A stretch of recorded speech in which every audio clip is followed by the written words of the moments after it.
All right, welcome back, everybody. Welcome to the No Coaster podcast. Today, we're here to break down UFC 309, and today's the 10th episode of the pod. I'm Alex, and I have my co-host Chach here, and we're here to break things down. Here we go.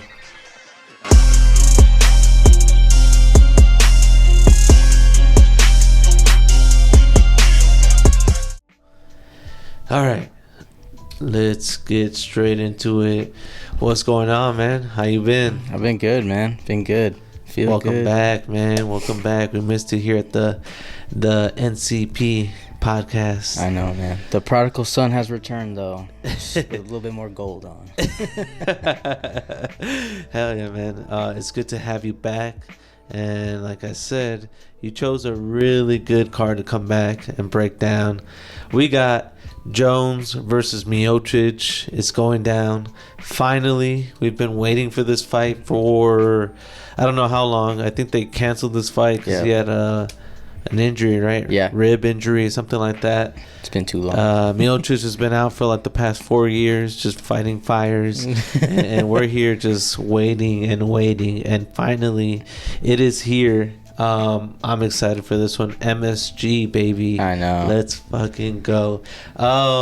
So this card, real quick, I just want to look at the main cards, main fights that we're breaking down. First one, Rufy versus Yontap, also known as Goku. We got the women's flyweight division with Araujo versus Karine Silva. Bo Nickel, which is a heavy prospect in the UFC. A lot of wrestling dads are going to be tuning in this weekend. And we have Paul Craig going up against, Bo Nickel. He's actually moving down from light heavyweight to middleweight. In the co-main event, we got Charles Du Bronx Oliveira versus Michael Chandler. And to cap things off, of course, the cherry on top. The GOAT. The GOAT. We got a bunch of goats. This fucking bunch of you could say the GOAT of the light heavyweight division or the UFC overall, and the heavyweight GOAT. So it's gonna be a good standoff of modern gladiators. Yeah. Who is the greatest of all time? Exactly. What do you rate this card, man? What do you give it out of 10? Honestly, this is a pretty solid card. I would have to go with a high 8-9. Okay. 8 to 9 around there. I mean, there's just so many people on this card. I know even the first fight, the Rufy, that guy is someone to watch out for. The girls fight, it's there. Karine Silva, someone to watch out for. They're exciting to fight. Nickel and Craig, Oliveira Chandler, and then Jones. I mean, it's a banger of a card. Mm-hmm. I mean, what would you rate it? It's got to be a 9, bro. It's got to be a 9. I mean, it could have been a 10 if we maybe filled in some spots in here, but John Jones.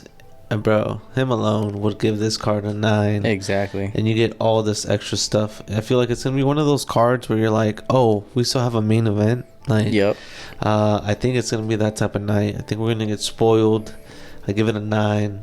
And hopefully the results show something similar. So let's get into it. Let's try something a little different today. Let's start from the bottom. And then we'll work our way up. All right. So... kind of change things up. So we're gonna pull a Drake. Started from the bottom. Exactly. Cue the music. Started from the bottom, now my whole team from the bottom. Now it. All right, man. Let's roll to see who needs to pick first. All right. Lowest number picks first. Here we go. Regardless. Oh, that's a 6. It's a 6. Hey, y'all saw that, right? He messed with my. I didn't do shit. 9. Damn. All right. Looks like I'm picking first here. I'm picking first. It is all good.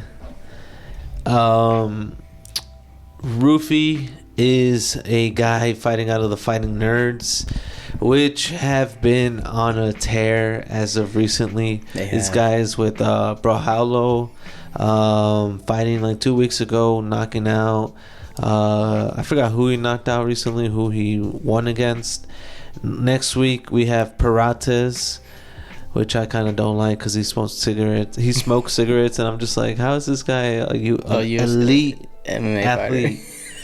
And he's just smoking. He's just smoking cigs and smoking people. It's crazy.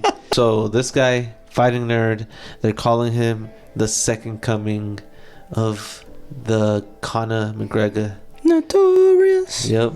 The Notorious himself. What do you know about this guy?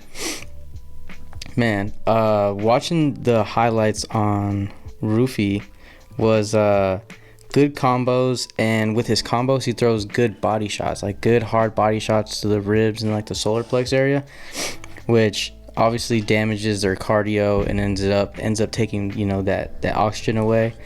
Ground and pound is pretty deadly when he does take people down. He has decent hands. Really haven't seen much of like the cardio, like the 3 rounds or the 3rd round that I saw. But pretty solid fighter, exciting fighter. It's one of those ones where I saw his highlights and I'm like, I'm definitely going to be looking out for this guy, you know, even though he's kind of already put a name for himself. And then, you know, with James Yontop, right? That's how you say it? Yeah. Hamas. The Hamas. Goku. Oh, yeah, that's right. Yep. Gotta watch out for that Ultra Instinct, man. He might bust it out. Never know, man. But the unorthodox kicks that he throws and the decision making on his punches is really good. He does have hands, and he does throw elbows with those combos sometimes, which it's one of those things where it comes in handy when you're in that clinch and you're close, where you can throw that punch and throw that quick elbow. It really helps out. Yeah. But that's what I saw. So what do you got? Well, a little bit about Hamas. I think he's just kind of like an average striker, to be honest. He's an average striker. He likes to throw low kicks from what I've seen, likes to pressure people, stay in their face, use elbows, knees. He's got some power behind his hands if he can, you know, get his hands on somebody. I think he's a type of fighter where he likes to take a punch to give a punch. Okay. Which is probably not the smartest thing to do in this game. Yeah, only goes so far, right? We've seen Gaethje, and that was a prime example. Yeah, so that game only takes you so far. At the elite level, you got to be able to like defend as well. Yeah. Decent gas tank. I've seen him have some good ground and pound situations. I know he's never been knocked out, which is something to consider for sure. He's missed weight in his last bout. This is a short notice fight for him, and his takedown defense is not great. So Hamas is probably not going to be my favorite in this fight. I really like Roofy's Conor McGregor style wide stance. I'm telling you, he does this like weird like Conor McGregor karate type in and out type of striking. It reminds me of like that Aldo type of strike, that right straight. Yep. Same one Sean threw on Aljamain. It's the same thing. He's knocked people out with that like straight shot, quick. He's super quick with his shots. A lot quicker than I think Hamas is going to be. I've seen him. He's a little slower. He is. So I think on quickness, this guy's just going to hurt him. It's going to be not a good situation. Hamas is coming off of like 2 losses. This guy, Hoofy, rose well with his punches, which was something I really like. His high IQ is just like rolling with the punches, not taking damage. Again, playing somewhat defense there. And great managing at distance. Yeah. So something that I realized is that him evading a shot coming at him, as the shot was coming, he stepped back, leading hand, stuck it out to continue to like have the range on his fighter as he's taking some steps back. Yeah. Getting out of trouble, getting out of punches, and to have the IQ, has the other arm up, like super technical Just with in it. case. So I'm just like, man, this guy trains different, and I think it's something to do with that Fighting Nerds It does, camp. man. They're coming out with some great fighters. They're deadly. So explosive, smells blood, goes for the kill. Impressive win over one of Habib's dudes in the I saw that Contender Series, Yeah. which was pretty good introduction to this guy. He's only 2-0 in the UFC, so I guess you could say he is not as experienced, but I think this is going to be one of those fights that really kind of puts his name on the map. Exactly. For sure. Am I well, you know what, let's look at the odds real quick. Odds, so we'll go here, and we have Hoofy as a minus 750 huge favorite, and then we have a heavy underdog in Yontop with a plus 525. Yeah. So it's kind of obvious what we think people are gonna do. I think the TKO KO is just there. It's there for my pick. I think it's not going to be a decision type of fight. I don't think Hoofy subs, so it's got to be a TKO KO, and I think he gets it done pretty early in the first round. Dang, dude. First Okay. round. Give me that Connor effect. Ooh. That Aldo moment That would be crazy. where he just goes crazy at MSG. Yeah. And really just Puts his mark on it. Yeah, exactly. Like it's that moment. You know what I Hell mean? yeah. So I yeah, love it. that's my pick, man. What you got? I love it. Man, for Hoofy, just if he can pick his shots, possibly get some takedowns. Watch out for takedowns and watch out for the submission and ground and pound possibly. For Yontop, watch the level change and just the intensity that Hoofy brings that he needs to watch out for. But I mean, for me, Hoofy is gonna take it round 2, KO TKO. That's what I'm thinking. Round 2. Yeah. Okay.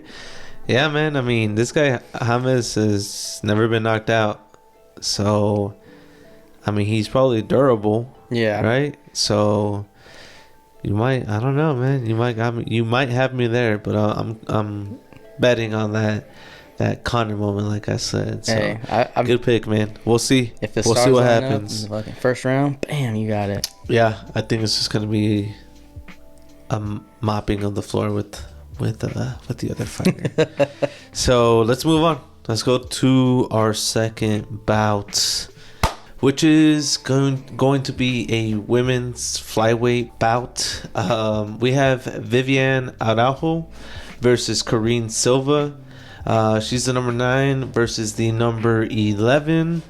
These girls, I think, are girls at the opposite ends of their careers. You know, we have young prospect in Karine Silva. She's 30 years old. She's called the Killer, and there's a reason for that, which we'll get into soon.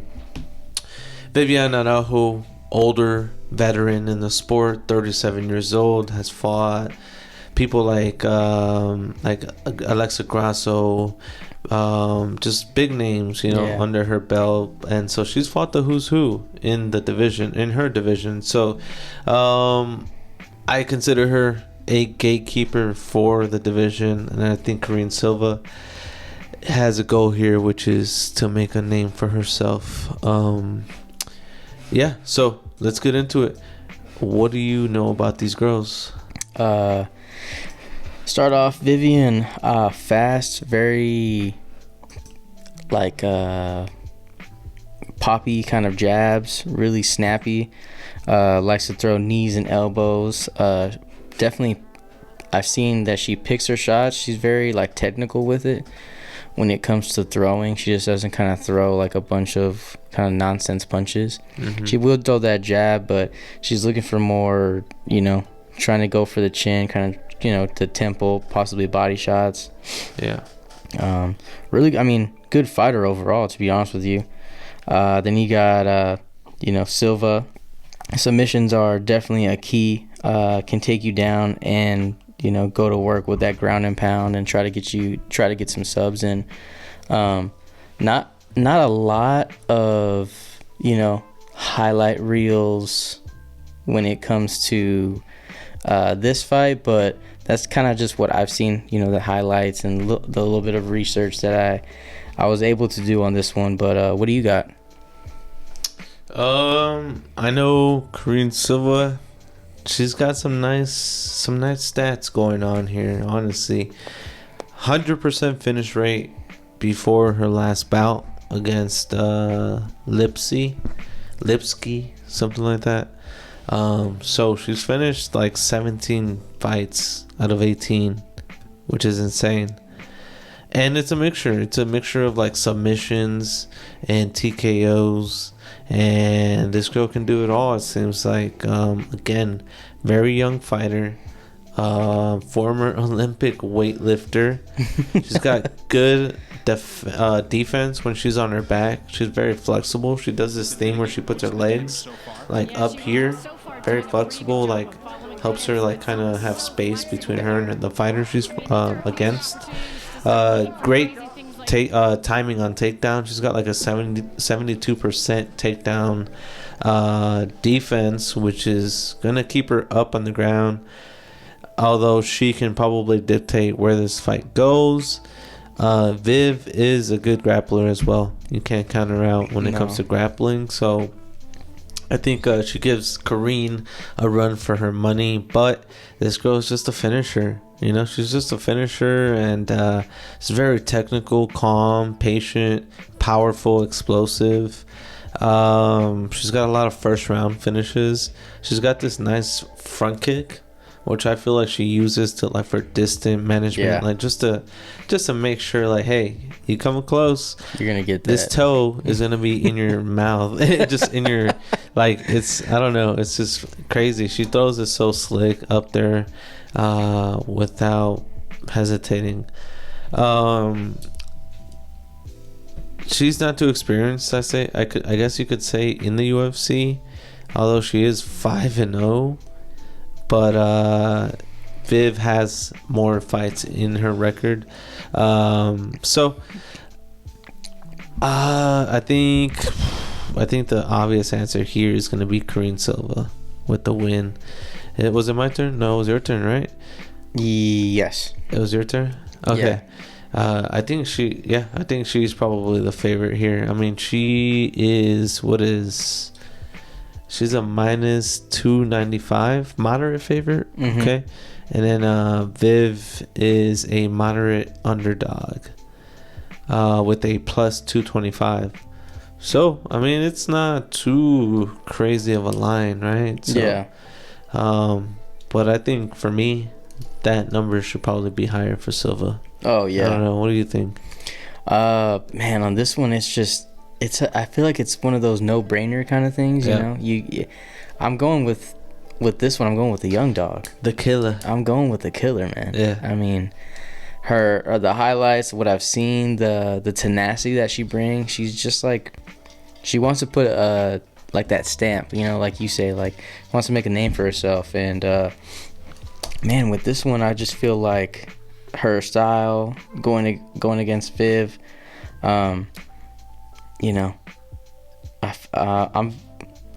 going a little ballsy here. Going round 1, KO, TKO. Round 1. Yeah. TKO. Okay. I mean, Corinne Silva is a finishing machine. It's possible, but it's a little... I'm reaching. I'm kind of reaching for that one. Because I was either going that one or a sub, which, kind of sounds more, I guess, more accurate, but we'll see what happens. Hey, but Viv has never been subbed. That's a you know what I mean? Yeah. And she's decent at grappling. So yeah, I'm gonna go with Corinne Silva, but I think Viviana might be, at the end of her career, but I think she still can hold up. I think maybe she might hold her own and stay alive in this fight. So I think it goes to the distance. I think it goes to decision. It's a clear win, 3 rounds to Silva. Every round she wins, she's probably dominating on top. If she's not dominating on top, she's on bottom. She's probably causing damage in some type of way. And I think she's a lot slicker, faster, more explosive than Araujo. Mm-hmm. So yeah, give me Karine Silva decision, and that's my pick. Lock it in, baby. Yes, sir. Yes, sir. Let's go. Next bout, we have a banger.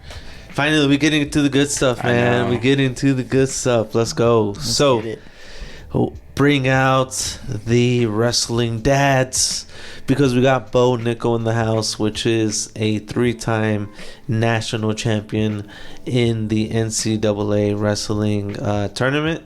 He's fighting out of Penn State. Crazy career. I think he's 102. Here, let me get this straight. Hold on. I gotta get it right. I gotta pay my respects, because this is a crazy record. 120-3 record in his wrestling career, which is crazy. Bo Nickel does not lose much. He is going against Paul Craig. Paul Craig from Scotland is T-City. My T-City. He's the OG T-City. He is T-City, man. He's got so many triangle chokes under his belt. It's crazy. Yeah, that's his shit. Way more than freaking Brian Ortega. Yeah, Brian Ortega. Yeah. This guy's the true T-City. And his name is Paul Craig. The Bear Jew. Only way the Bear Jew. Oh, man.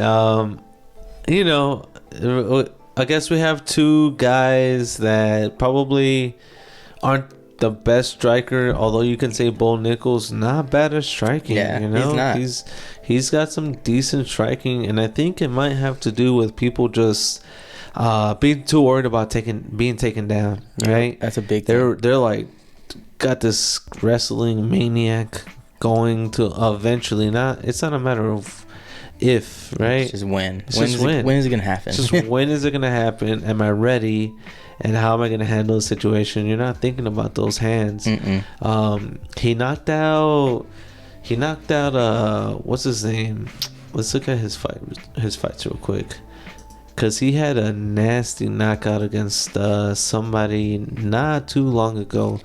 So if you look at Bo Nickel's record here against Vay Woodburn, first round in 38 seconds. Before that, gets Jamie Pickett out in 2 minutes 54 seconds. Before that, 52 seconds, and then 1 minute. Yep. Which is this guy's from San Antonio. I went to go see him fight. Oh, yeah, I remember that. So he struggled in his last fight against Cody Brundage. He was pretty upset about that. He was like, he wasn't happy with his performance there. I feel like it was more of a kind of, sorry to say it, but like kind of mediocre performance. You expect more, I guess? Yeah, especially when you got the Dana White's, Contender Series, and then first round, all these Jamie Pickett and then Woodburn. It's just on a roll, and then you get to Brundage, and it's kind of more slower, more of a chess match, trying to see. And the competition too is getting getting better, and now he's fighting Paul Craig, so which Paul Craig has some impressive wins. Look at this guy. Although he does have a lot of losses, in Kyle Bojado on Fighting Nerd, that was a nasty knockout. Lost to Brendan Allen, rear naked choke. I think Bo Nickel better grappler than Brendan Allen, so I think the sub is not out of the question here. He had a grappling match there. He beat Andre Muniz, ground and pound. Lost to Tony Walker. That's a weird one. Right? The most chinny guy ever. Hammer fist? Yep. Just got caught. Nasty. So we got more grappling. Jamal He Hill. lost to Ozdemir, which is a good fighter. Yeah. Triangle choked Krylov. This is crazy. He beat Jamal Hill, which is a former champ, right? And Mauricio Ua. Yeah, he broke his like arm. Oh, Yeah. I remember that. Yeah, Yep. because it was just flopping. Yep, it was just flopping. So like you can call that a fluke win, I guess, but it's still a win over Jamal Hill. Mauricio Rua decision. Win, draw split decision. Wow. And then he's got a win over Magomed Ankalaev. Oh, that's a big one. Yeah, this guy's fought for the belt. He's about to fight for the belt again. Yeah. So Paul Craig has got some. Oh, he's got a win over this guy too. This guy's not bad. Kennedy Nzechukwu. That's impressive. He's got like some decent wins. Nothing but triangle wins as well. So I know Paul Craig. He's not afraid to pull that guard, man. Something I don't like though is they just pull the guard. They don't wrestle to the position. They just wait there. I mean, I guess it might be. It helps Oliveira, right? When he gets hurt, right? We'll talk about that, but I don't know. He's just a pure grappling style. Throws mainly kicks. Not really a strong guy that you see knocking people left and right. He's got bad takedown accuracy. He had like 1 in 15 shots against Nchukwu. Still won that fight, but just couldn't take him down. So like, he's not gonna be able to take down Bo Nickel in this fight. I don't think so. 37 years old. He's a little chinny. So I don't think TKO KO is out of the question here. It doesn't have power, and he is going down in weight from light heavyweight to middleweight. So he might be a bigger middleweight. Might help him in the grappling department. Is he slower? Does he tire out? I mean, he should be faster and have more energy, right? But we'll see. We'll see how he handles this. Is this my pick? Yeah, this is your pick. You got anything else on there? I mean, you kind of covered Bo Nickel. Heavy hands, wrestling background. Always watch for the takedown with the looping punch. Oh, that is his thing. That is his bread and butter when it comes to, because like you said, everyone's expecting the takedown and they don't really see that looping punch, and it just gets him, and then he ends up taking down and ground and pounding, or looking for something. I think with Nickel, look to do combos, then shoot. Maybe little taps, little jabs, maybe a kick, just to kind of mix it up, then go for the takedown. I feel like that would confuse Craig a little bit. Craig, I mean, like you said, subs are his thing, ground and pound, decent hands. For him, throw more jabs to possibly try to get that takedown. I know it's gonna be harder, but just I feel like it'd be more of a better chance for him if he would just combo, maybe throw a little bit more jabs, put through little body shots, throw that kick in there, then try. And then obviously look for the looping shot. Yep. And then I'll tell you, he's gonna catch him when he does decide to come in, possible knee. To possibly stun Nickel. I mean, it could be a thing, but was it my pick or was it your pick? I think it was me, because it was me first and you last one. Just making sure. I'm gonna say Bo Nickel and give me him with the submission. I really wanted to say TKO, but I think he's going against a jiu-jitsu guy. Hopefully Paul Craig has a little bit of defense under his belt, when it comes to just like protecting himself. But I think Bo Nickel just like gets the back or guillotines this guy. I could just see it. I really hope he doesn't put himself in a situation where he gets triangled, because I have a little theory. Oh yeah, what's the theory? Gordon Ryan, jiu-jitsu master, actually freaking triangle choked Bo Nickel in a jiu-jitsu match they had. So, and we got Bo Nickel going against T City here. so you're saying a little foreshadowing? I'm just saying, Maybe, possibly. if you're trying to throw some money at Paul Craig, hit that triangle for me, because who knows, man? Bo Nickel got caught by that, but he did get caught by the best freaking jiu-jitsu guy in the planet right now. That's true. That's true. On the planet. I think Bo Nickel has some like a statement. I feel like he will want to, get this done in a round with like TKOs. I can totally see that happening. Yeah. But I think I'm gonna rely on his wrestling. I'm gonna give Paul Craig a round to survive. So I'll go second round submission. Nice. Again, rear naked choke, guillotine. Yeah. All right, what you got? Man, I mean, same fighter. I have to go with Bo Nickel. I'm going a little risky though. Submission, right? Okay. But round 1, I think he's gonna put a little bit of pace on it. Like you said, he want to kind of makes that stamp. Like, I can get it done. I can make it exciting. But at the same time, I feel like he kind of want to make that. He wants to make that statement. Like, I do have other, like, things or weapons that I can do. Like, I can possibly knock someone out or TKO. But just to play it safe on the submission, yeah, round 1 submission, man. Round 1. Yep. Oof. All right. So it's like we switched sides, right? With that first fight. Yep.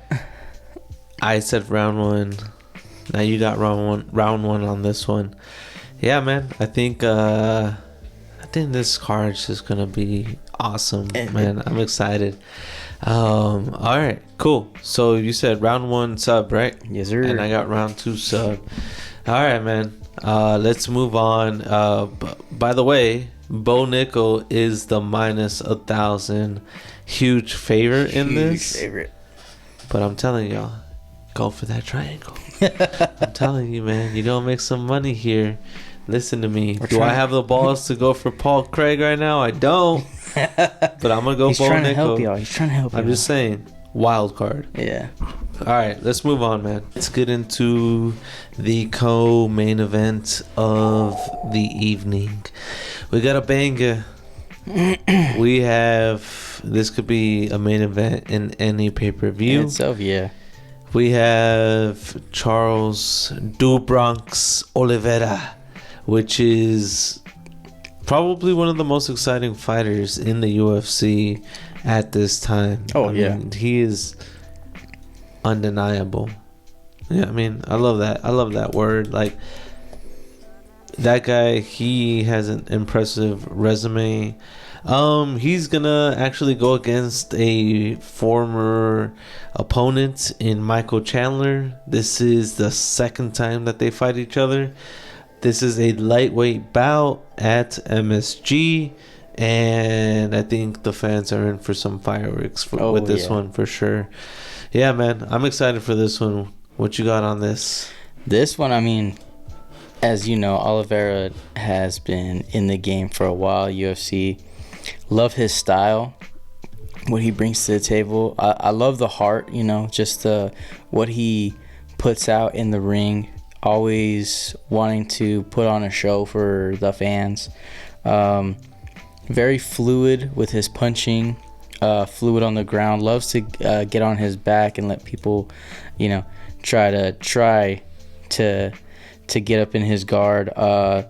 Slow starter though, very slow. Oh yeah, for sure. It takes time for him to kind of get in the groove of things, but when he gets in that groove, man, he is dangerous. Yep. Jiu-jitsu obviously is impeccable. One of his bread and butters. He can TKO. Not one to KO. He's more of a kind of an Izzy puncher. He'll like salt and pepper jabs here and there. Gotcha. Chandler, I mean, we all know wrestling background turned to MMA.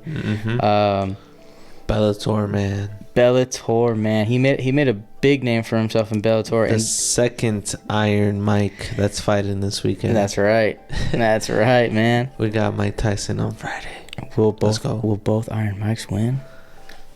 So you gotta tune in Saturday. Tune in.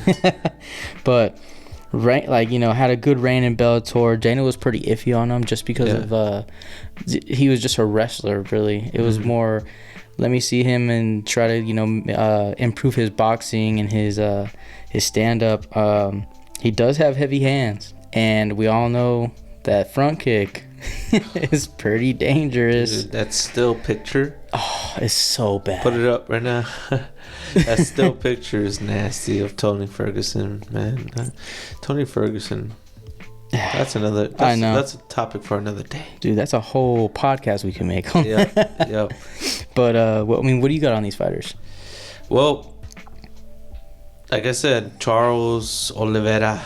He's one of the most exciting fighters, I would say. Especially just lightweight division is like my favorite division, right? Yeah, it's like the best division. So many good fighters. So many good fighters, and this guy is at the top. I don't know, man. People, I feel like, are maybe not overlooking, but just maybe I feel like he doesn't get the respect that he deserves. He does have 2 losses as of recently. Oliveira has lost to both Armin I remember that Sarukin. one. Yeah. This should have not been a loss. Yeah, that was because at the end of the 3rd round, this guy freaking Oliveira had him like on some type of darts choke, sticking his tongue out like it was over. Yeah. It was like, I swear, if Armin would have tapped, that would have been the sickest finish. Yeah. I feel like it would have been right there with like, well, maybe you can argue that this is not the case, but Nate Diaz like subbing somebody and like flicking people off. It was just the same thing. Like, it was just like that, like reptiles like tongue just out, and he's just like in his like primal state. Yeah. Like a snake, just like slowly just like squeezing the life out of them. Other human being. It was just, like I said, primal in a way. It was weird. It just gave me that. Anyway, Armin came out with the win there. And the only other time that this guy has lost is against probably he is the pound for pound champ right now in Islam Makhachev, right? Got arm triangled in that fight in the 2nd round, but went through Beneil Dariush, went through Armin, you can say. Yeah. Justin Gaethje, Dustin Poirier, rear naked choked both of them. Yeah. Which is insane. That's crazy. Already beat Michael Chandler. Already beat Tony Ferguson. And look at this. Win.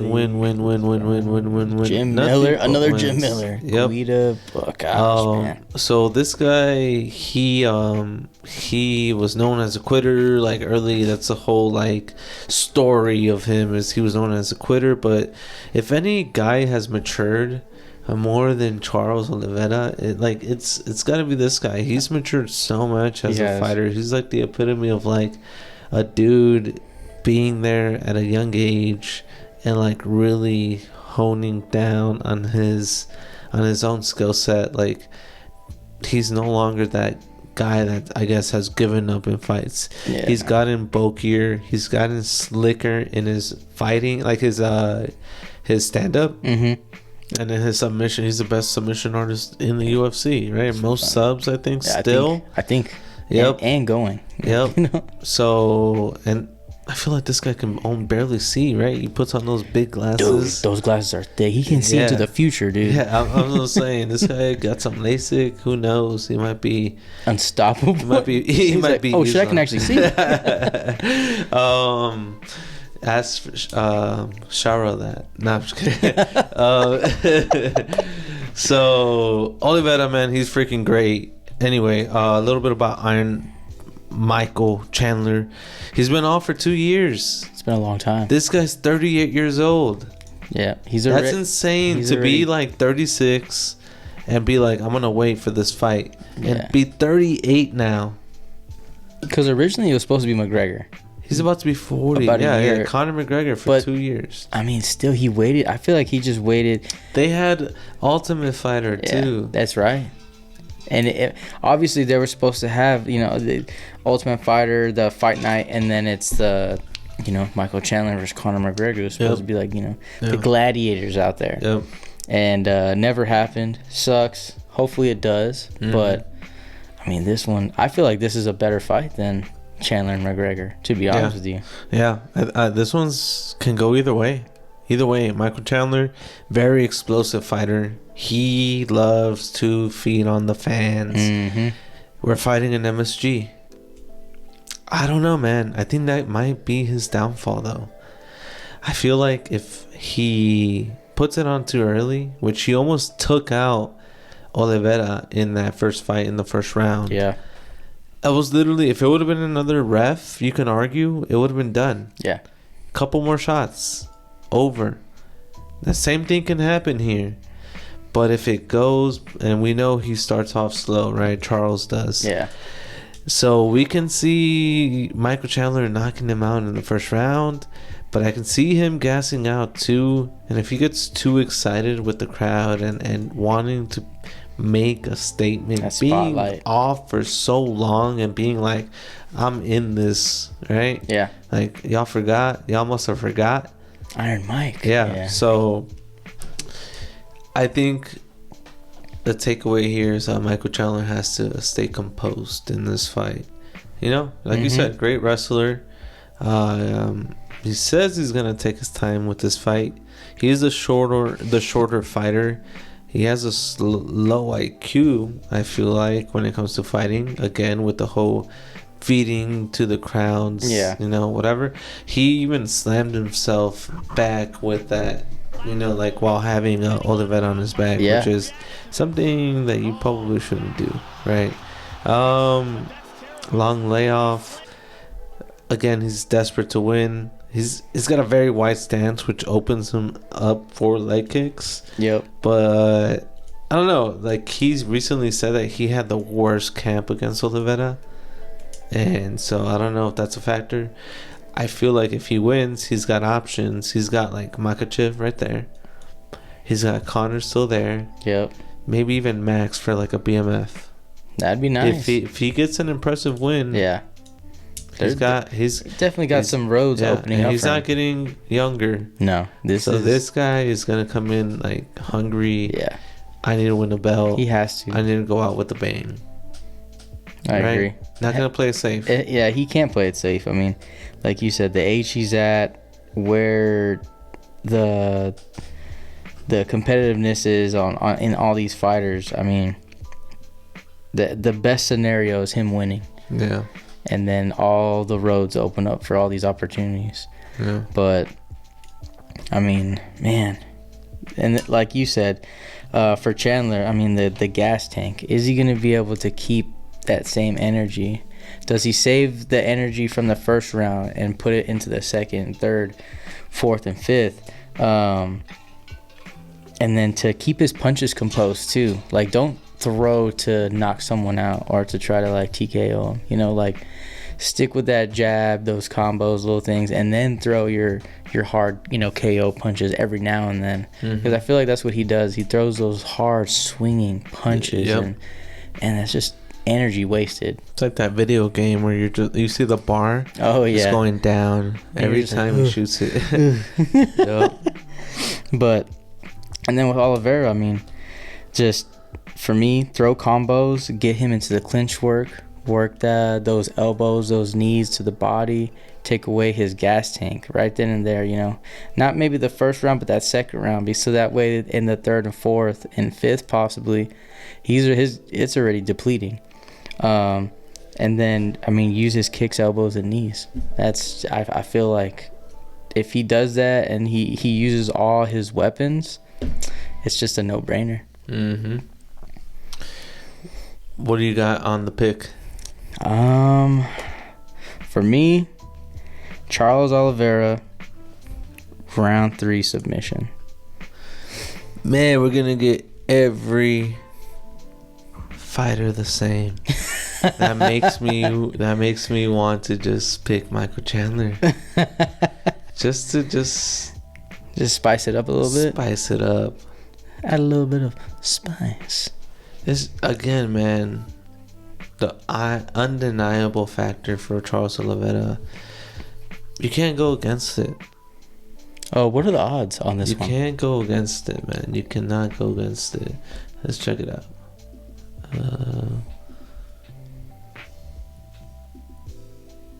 Let's see. It's not too bad. Okay. Moderate. So Moderate favorite, moderate underdog. Oliveira, moderate favorite, -250. Chandler, +200, moderate underdog. I mean, man, you can't see Michael Chandler knocking him out right away. No. But I just feel like he's gonna fall down like he did against Dustin and Gaethje, and just wait there in the guard. Mm-hmm. The smart thing for Michael Chandler to do is to stand up. Yeah, stand up. And finish that freaking fight early, man. He has to. First round. You need to KO him. Does that happen? I really want to pick that, man. I really do right now. And I'm so in between. Because right now I have written down Charles Oliveira's second round submission. You said third round? Yeah. I got second round submission. But man, something tells me that Iron Mike Chandler knockout in the first round would be awesome. But Oliveira's past that quitting stage. That's where it got hard for me, because I'm like, he's a dog now. Yeah. Like, he will take those punches and that battle damage just to try to get a little bit further in that he fight. survived against Gaethje and Dustin Poirier, the best KO artist. The BMF stuff. So yeah, you know what? I'm gonna lock that in. What the people are here for, which is the GOATs. John Jones. The hell? John Jones versus Stipe Miocic. We got a banger in our hands. We got the overall John Jones, the GOAT, the undefeated king, right? Because that 12-6 elbow is gonna get. It's legalized now. Yeah, it's gonna get legalized. A lot of people are saying he's gonna win with the 12-6 elbow, which would absolutely be insane if that actually that would did blow happen. my mind. What a turn, coming a full circle moment. Yeah. You know what I mean? To just solidify his goatness. Yeah, because he went online and was just like, I've been practicing it, and I want to be the first one to win a fight with the 12-6. Just to make sure that last fight wasn't a mistake, basically. He would say something. Yep. He was beating the hell out of Matt Hamill. Oh, yeah. He was just shitting on Matt Hamill? I think so. Stipe, on the other hand, the firefighter. All right? Yep. The firefighter. He's been off for 4 years, man. It's been way too long. It's been 4 years. That's that ring rust, I feel like. Might be. Is it coming off the couch, nice paycheck type of moment? It's a big fight. For me, Stipe is somebody who I feel like he's more about, his legacy. Yeah. His legacy. I think he sees an opportunity to present himself, but what a way to go out. Can you imagine in a world where Stipe Miocic beats the undefeated John Jones? Dominic Reyes did it. He was close, man. Dominic Reyes did it. A lot of people are saying he won that fight. Versus Jones? Yep. That first fight he came back, right? A lot of people are saying Dominic Reyes won that fight. Barely saw anything from John Jones against Gane. Yeah, it was so fast. It was way too fast. Yeah. And so what I did see was a big John Jones. I think he has realized and kind of matured into his age, right? He's he's a little older. He he did a lot to get up to the heavyweight division. Put on a lot of muscle mass, right? Yep. The way he put his weight on top of Gon made him carry him. I'm just like, dang, I think this guy's just like kind of maybe putting everything like the slick, crazy, flying or unorthodox strikes kind of in the back burner, and it just relying maybe more on that grappling, wrestling, submission type of game at this heavyweight division. It might be, man. I feel like it's safer for your head than trying to go for, you know, your KO TKOs. You're definitely saving your you know, getting a concussion when you're going for more grappling, unless you get caught in like some ground and pound. But I mean, a submission definitely could be there, but I don't think it is going to be there for Stipe, to be honest with you. I think it's going to be for me a pretty much a stand-up fight. And if it does go to the ground, well, I mean, that's going to be interesting in itself to see where that goes. Yeah. Like, does it go to John's favor or Stipe's? Yep. I mean, Stipe is not bad on takedown defense. Yeah. Or even like takedowns themselves. I did hear he's putting on like 20 pounds for this fight. Oh, okay. Might come in a little heavier, you know. Let's look at the odds. What are the odds? That's a good one. Let's see. I feel like it's gonna lean more towards Jones, but man, it's gonna be interesting. Let's see. It's gonna be definitely heavy on Jones. All right, here we go. So, John Jones is going to have a minus 650. Huge favorite in this fight. And Stipe is going to be plus 440, which is the heavy underdog. You think Stipe gets it done, John Jones? Is it the obvious, like every other obvious fight in this one? I know. The only non-obvious fight is that Chandler Oliveira fight. Yeah. And even then, everyone's going for Oliveira. Yeah, that's like a no-brainer. But this one, I mean, I feel like you would want to bet on Jones, but you can never bet against Stipe because you just never know. I mean, he can make it happen. But versus Jones, you know, Stipe's 42, Jones 37. They're both a little bit older. Yeah. I did notice that the reach, though, I think Jones has like a 4 something, I think I want to say. Okay. 3 to 4 inch reach, which that plays a big part in, let me see. Yeah, see? 4.5 inch reach. That's a you know, it's decent. It's not like tremendous where it's gonna really play a factor into this fight, but I mean that does give him that little bit of range to be able to like slip out of those hands of Stipe. Obviously, for me, Jones is just undeniable. One of the youngest champs. His combos that he throws in the clinch, the ground, and on his stand-up are amazing. He's always throwing elbows, kicks, knees, you know, always trying to get his space, but also attack you at the same time. And then, I mean, man, Stipe's hands are heavy, but the precision of what he throws is amazing to me. Because it's not just like, oh, heavy hands, just kind of throwing them wherever. It's like, no, I'm going to hit you hard, like right on your jaw to like try to put you out. Yep. And looks to box, pick his shots well, and like I said, you know, well-timed puncher and throws combos. He's a jab, looks for that heavy shot, man. Yep.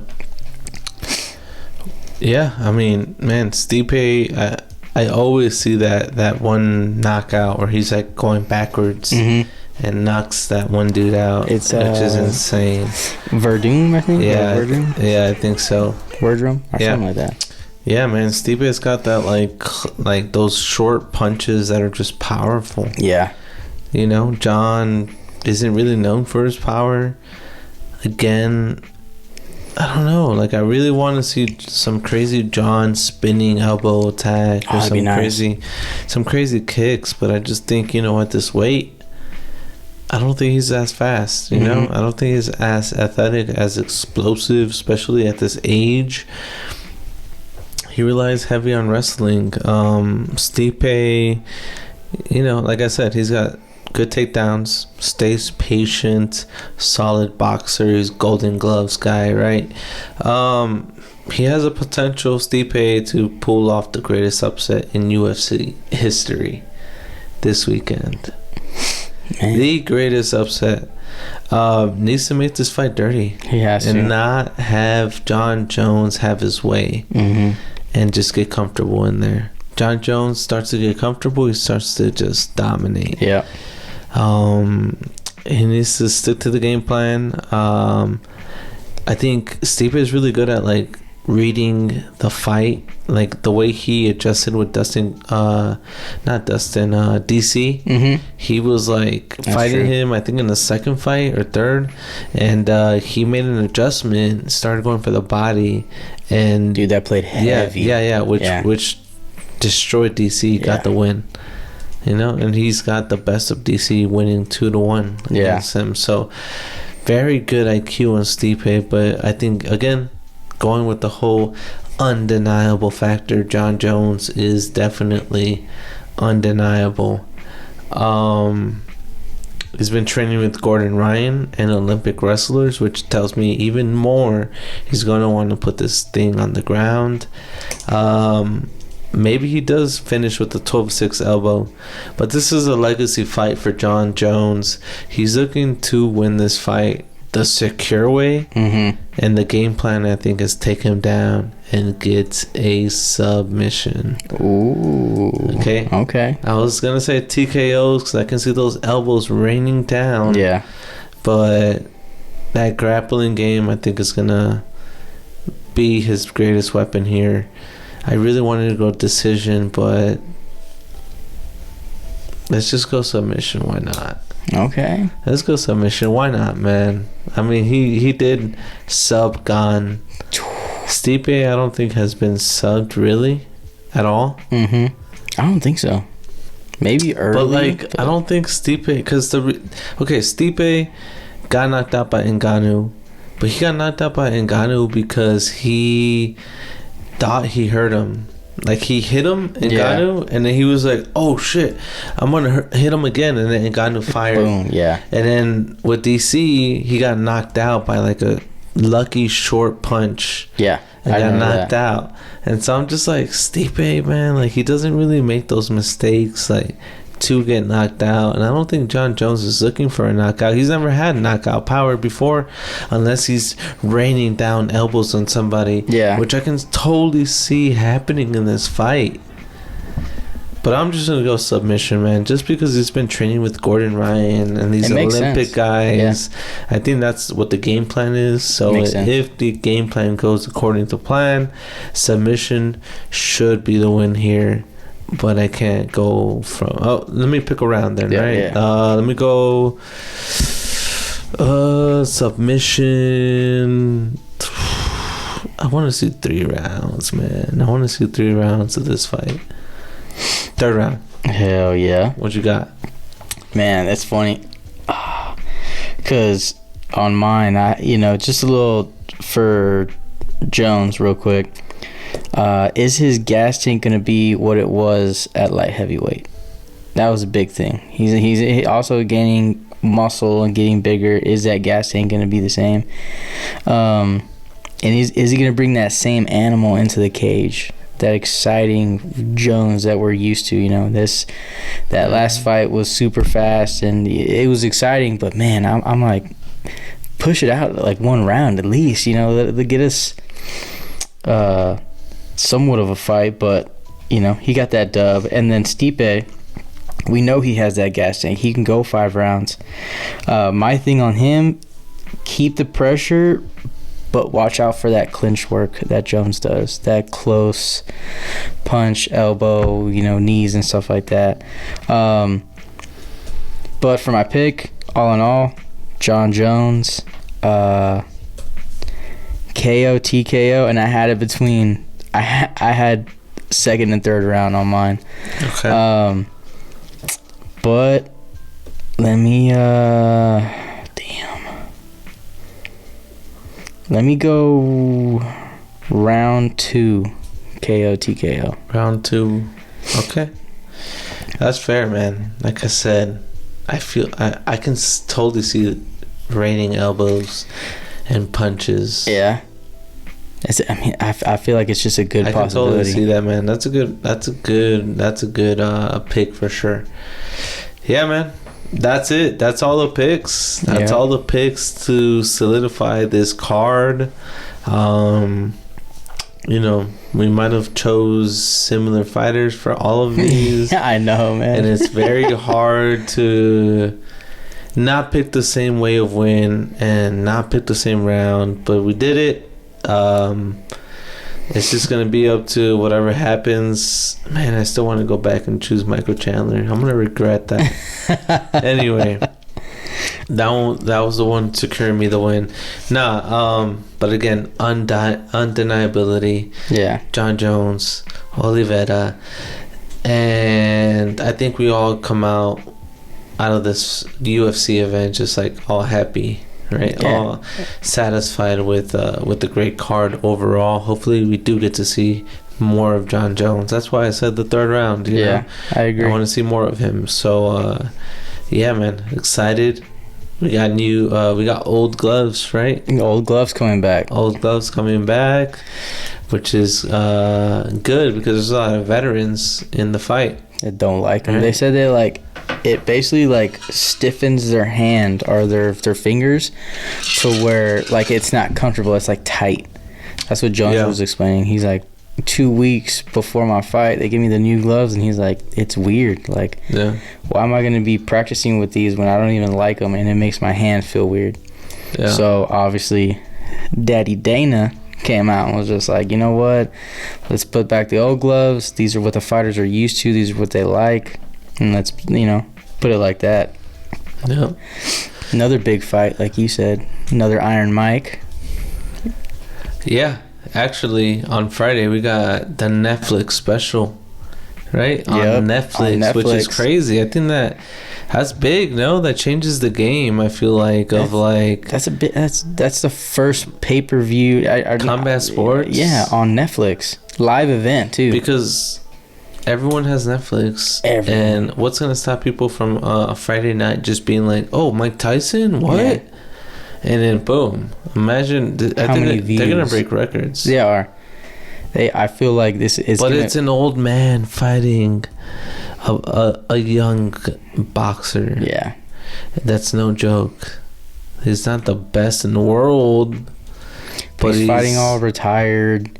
But old come boxers, on, man. old UFC fighters. How is he gonna go past 3-4 rounds with that same power and quickness? You're 50 something. I don't know how old he's old. How is that fight even happening, old. Man? I don't know. It's crazy. I don't like it. I'm gonna watch the hell out of it, right? I'm definitely gonna watch it. So they got me.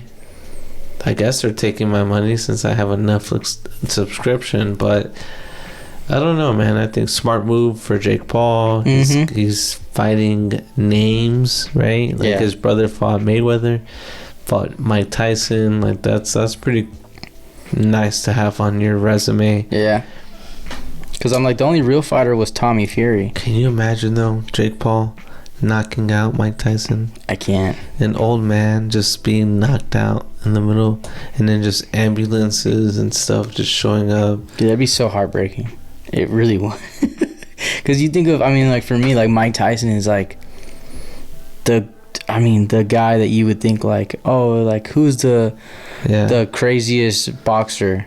And you're like, oh, Mike Tyson. That dude was crazy. And even that Roy Jones Jr. fight where they were just going for the body. Yeah. That didn't even seem like too much of a contest. No. So, yeah. I don't know. That one, I'm iffy.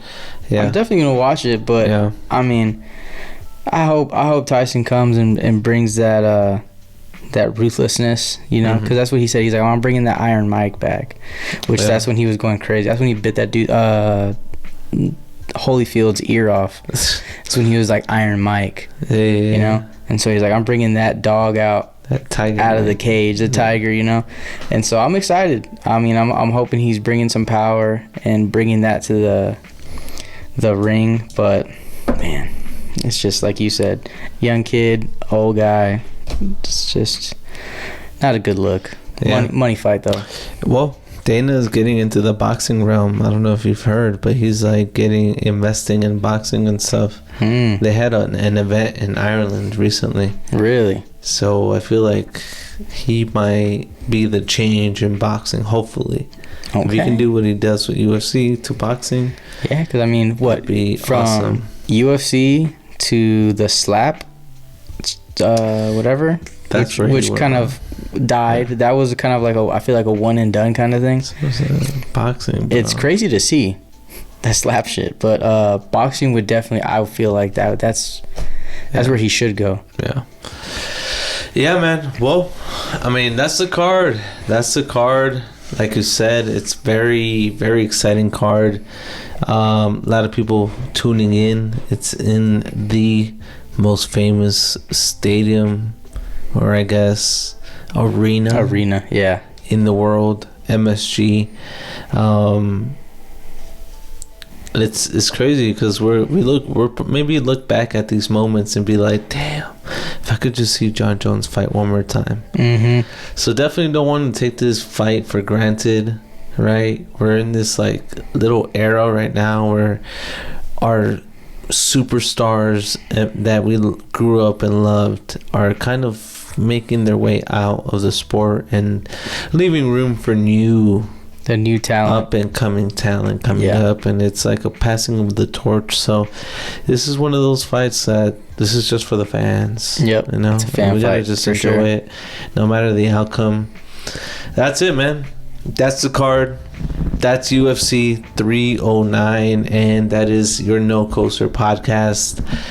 Enjoy doing this with you, man. Again, it's always a great time breaking down these fights with you, and excited to watch these fights over the weekend. I'll be making some brisket, so come through. We'll enjoy the fights, and good luck to you, sir. We'll see who wins that belt on Saturday. The gold, baby. I need some more gold, Yes, man. sir. Yes, sir. And we might have to do a recap podcast or something to make up for what we've missed. For But sure. we'll be back sooner than later. All right, man. That's it. That's the pod. Thank you guys for listening. Please subscribe, comment, like, and as always, we appreciate you guys. Peace. Peace.